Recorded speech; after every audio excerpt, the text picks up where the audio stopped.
माटी में न रोल रे, मानव जन्म अनमोल रे। अब जो मिला है फिर न मिलेगा, राम राम बोल रे। अब जो मिला है फिर न मिलेगा, राम राम। अब जो मिला है फिर न मिलेगा, राम राम बोल रे। अब जो मिला है फिर न मिलेगा,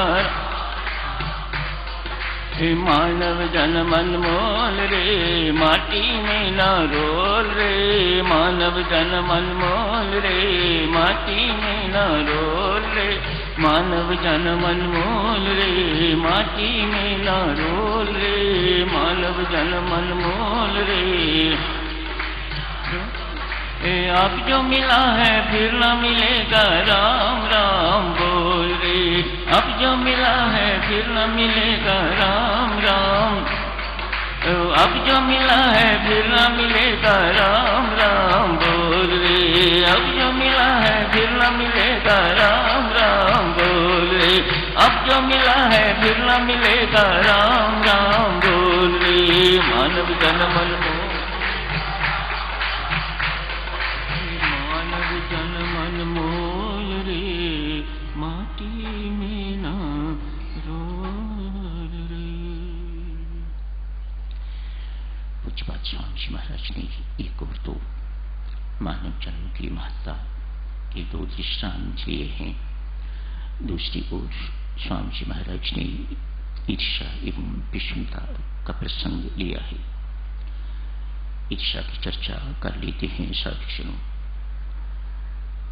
ईर्ष्या एक अद्भुत सी जलन है। इस जलन से कोई ऐसा दिखाई नहीं देता जो ना जल रहा हो। संसार की एकमात्र समस्या जिसके कारण इतना कुछ हो रहा है वह ईर्ष्या ही है। बचपन से ही ईर्ष्या शुरू हो जाती है। एक बालक है, दूसरा आते ही उसकी ईर्ष्या प्रकट होने लग जाती है। दूसरा भी पुत्र ही है या पुत्री, इससे उसे कोई फर्क नहीं पड़ता। जहां उसे लगे कि मेरी पूछताछ कम हो गई है, वही ईर्ष्या प्रकट हो जाती है। वह बहुत कुछ करता है, माता पिता को तंग करने लग जाता है। ऐसा बहुत कुछ करता है जिन कारणों से उसके अंदर उसके प्रति माता पिता का आकर्षण बढ़े। सब ईर्ष्या के ही चिन्ह है। दांतों को पीसेगा, जिद करेगा, मारपीट करेगा, स्कूल में भी कुछ इस प्रकार की चीजें करेगा। ये सब ईर्ष्या के ही चिन्ह है। तो ईर्ष्या शायद शुरू बचपन से ही शुरू हो जाती है। घरों में बहन बहन की ईर्ष्या, ननद भाभी की ईर्ष्या, देवरानी जेठानी की ईर्ष्या इत्यादि इत्यादि आप सब परिचित हैं। इससे जलन है, मत्सर भी इसे कहते हैं। एक सोसाइटी है जिसमें एक ही तरह के फ्लैट्स बने हुए हैं। 120 फ्लैट, 200-400 फ्लैट्स, बड़ी सोसाइटीज हैं तो और बड़े बड़े फ्लैट्स। एक ही तरह के फ्लैट्स हैं, तो उनमें से किसी को एक दूसरे के साथ ईर्ष्या नहीं होती। 2-3 साल के बाद जैसे ही कोई व्यक्ति एक फ्लैट को छोड़ के तो बड़ी कोठी ले लेता है, तो ईर्ष्या शुरू हो जाती है। एक तरह के फ्लैट्स हैं, मानो एक तरह के व्यक्ति हैं तो उनमें ईर्ष्या बहुत कम।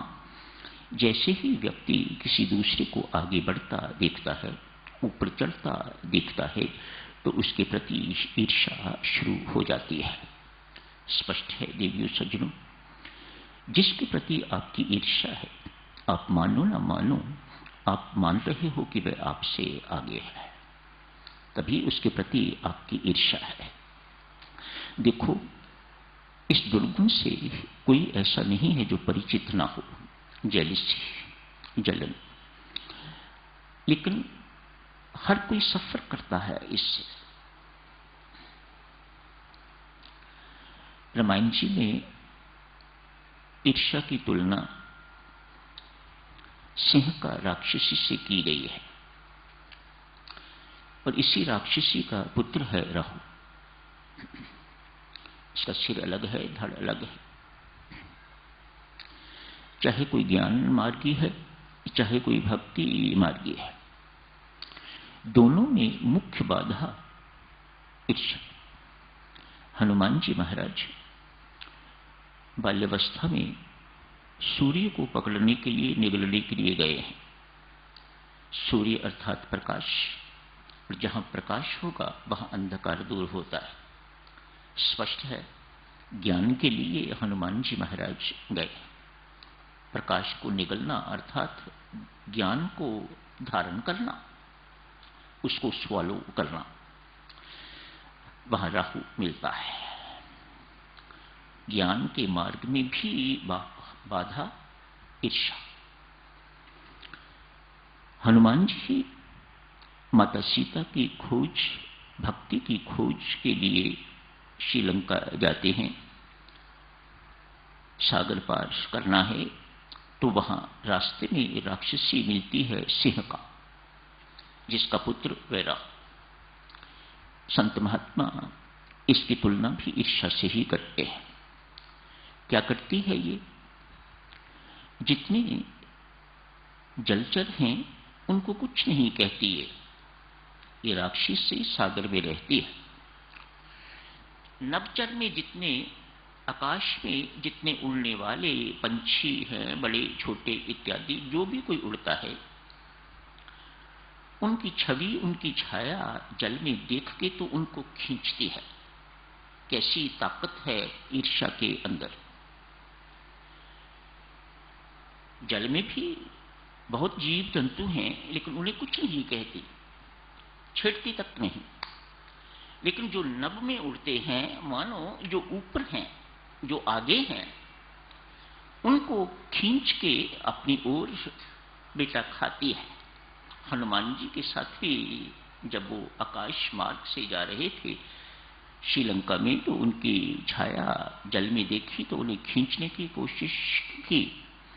हनुमान जी महाराज के अंदर न अभिमान है न ईर्ष्या है, अतः मर दिया उसे, सिंह को खत्म कर दिया, उसको नहीं जरूरत आपकी। कुछ एक दृष्टांतों के माध्यम से शायद सुनो, इस रोग को समझने की कोशिश करते हैं। ये रोग जिसके कारण अनेक शारीरिक रोगों से हम सफर कर रहे हैं, हम जानते नहीं हैं। इलाज तो हम डॉक्टरों के पास जाते हैं करवाने के लिए, क्योंकि ये ईर्ष्या अपने आप को मैनिफेस्ट कर रही है शारीरिक रोगों के माध्यम से। हम जानते नहीं हैं, जाते हैं डॉक्टरों के पास, वो क्या इलाज करेंगे ईर्ष्या का? वह स्वयं ही बहुत बड़े सफरर हैं, तो वह दूसरों का इलाज क्या कर सकेंगे? ये कोई मलेरिया नहीं है जिसके लिए वह कुनीन की डोज देंगे या इत्यादि इत्यादि। ईर्ष्या है जिसके कारण इस शरीर में रोग उपजे हैं, मैनिफेस्टेशंस हुई हैं, तरह तरह की मैनिफेस्टेशंस हैं। देवियों सज्जनों, आओ थोड़ा थोड़ा करके से देखने की कोशिश करते हैं।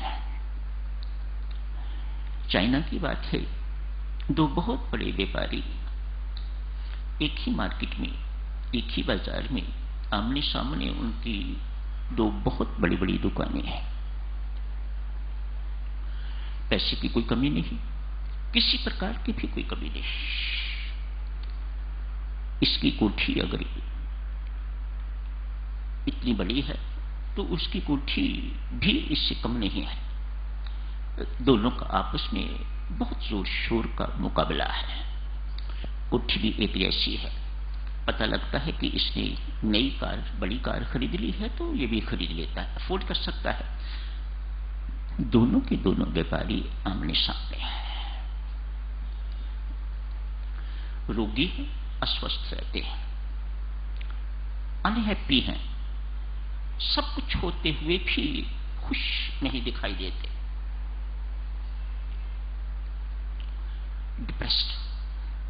डिप्रेशन।